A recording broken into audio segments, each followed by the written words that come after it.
Olá, sejam bem-vindos. Aqui está um exemplo de script em Python usando o módulo PyAutoGui para simular o pressionamento da tecla F5 a cada 5 segundos.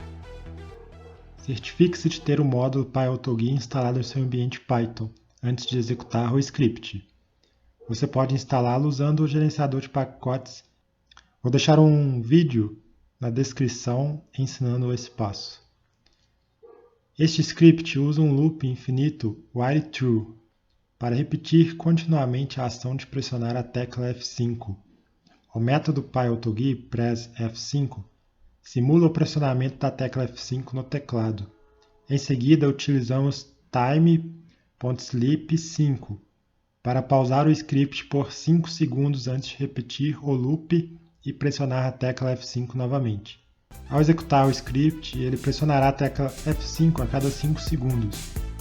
Para interromper a execução do script, pressione Stop, logo aqui em cima.